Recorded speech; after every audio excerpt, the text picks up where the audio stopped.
Story Tales of the Nisses. The Nisse is the same being that is called kobold in Germany, and brownie in Scotland. He is in Denmark and Norway also called Nisse god dreng, Nisse good lad, and in Sweden, Tomtegubbe, the old man of the house. He is of the dwarf family, and resembles them in appearance, and, like them, has the command of money, and the same dislike to noise and tumult. His usual dress is grey, with a pointed red cap, but on Michaelmas Day he wears a round hat like those of the peasants. No farmhouse goes on well without there is a Nisse in it, and well is it for the maids and the men when they are in favour with him. They may go to their beds and give themselves no trouble about their work, and yet in the morning the maids will find the kitchen swept up, and water brought in. And the men will find the horses in the stable well cleaned and curried, and perhaps a supply of corn cribbed for them from the neighbours' barns. There was a Nisse in a house in Jutland. He every evening got his grout at the regular time, and he, in return, used to help both the men and the maids, and looked to the interest of the master of the house in every respect. There came one time a mischievous boy to live at service in this house, and his great delight was, whenever he got an opportunity, to give the Nisse all the annoyance in his power. Late one evening, when everything was quiet in the house, the Nisse took his little wooden dish, and was just going to eat his supper, when he perceived that the boy had put the butter at the bottom and had concealed it, in hopes that he might eat the grout first, and then find the butter when all the grout was gone. He accordingly set about thinking how he might repay the boy in kind. After pondering a little, he went up into the loft where a man and the boy were lying asleep in the same bed.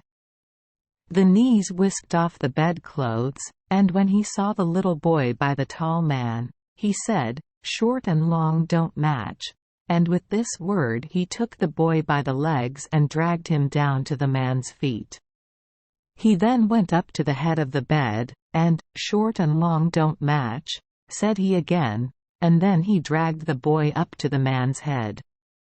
Do what he would, he could not succeed in making the boy as long as the man, but persisted in dragging him up and down in the bed, and continued at this work the whole night long till it was broad daylight.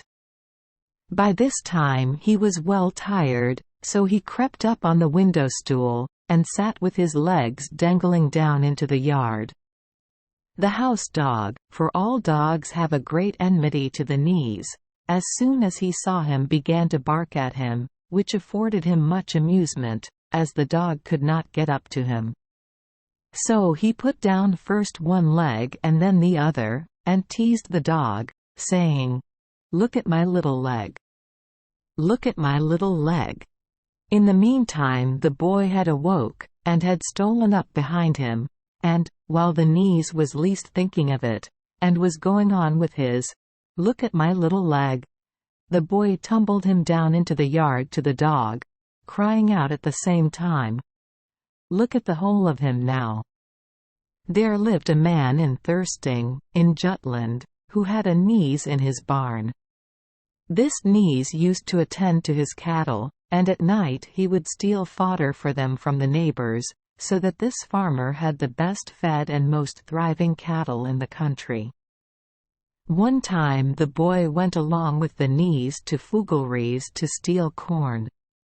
The Nisse took as much as he thought he could well carry, but the boy was more covetous, and said, "Oh, take more. Sure, we can rest now and then." "Rest," said the Nisse. "Rest, and what is rest?" "Do what I tell you," replied the boy. "Take more, and we shall find rest when we get out of this." The Nisse took more, and they went away with it, but when they came to the lands of Thirsting, the Nisse grew tired, and then the boy said to him, "Here now is rest." And they both sat down on the side of a little hill. "If I had known," said the Knees, as they sat. "If I had known that rest was so good, I'd have carried off all that was in the barn." It happened, some time after, that the boy and the Knees were no longer friends, and as the Knees was sitting one day in the granary window with his legs hanging out into the yard, the boy ran at him and tumbled him back into the granary. The Knees was revenged on him that very night, for when the boy was gone to bed he stole down to where he was lying and carried him as he was into the yard. Then he laid 2 pieces of wood across the well and put him lying on them, expecting that when he awoke he would fall, from the fright, into the well and be drowned. He was, however, disappointed, for the boy came off without injury. There was a man who lived in the town of Tirip who had a very handsome white mare. This mare had for many years belonged to the same family, and there was a Knees attached to her who brought luck to the place. This Knees was so fond of the mare that he could hardly endure to let them put her to any kind of work, and he used to come himself every night and feed her of the best.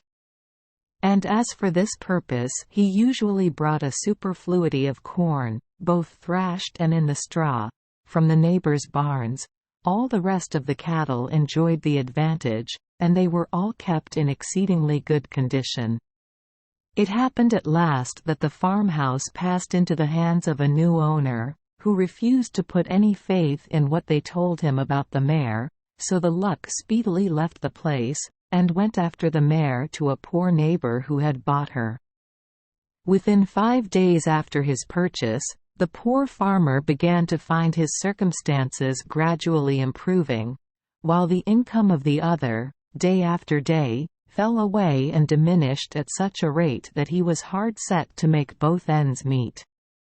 If now the man who had got the mare had only known how to be quiet and enjoy the good times that were come upon him, he and his children and his children's children after him would have been in flourishing circumstances till this very day.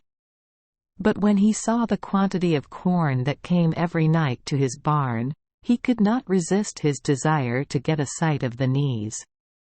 So he concealed himself one evening at nightfall in the stable, and as soon as it was midnight he saw how the Knees came from his neighbor's barn and brought a sack full of corn with him. It was now unavoidable that the Knees should get a sight of the man who was watching, so he, with evident marks of grief, gave the mare her food for the last time, cleaned and dressed her to the best of his ability, and when he had done, turned round to where the man was lying, and bid him farewell. From that day forward the circumstances of both the neighbors were on an equality, for each now kept his own. Thank you for joining us for today's fairy tale. We hope these stories bring joy and meaning to your day. If you love our channel, please hit the subscribe button so you won't miss any exciting tales. Wishing you a good night and sweet dreams. See you in the next story.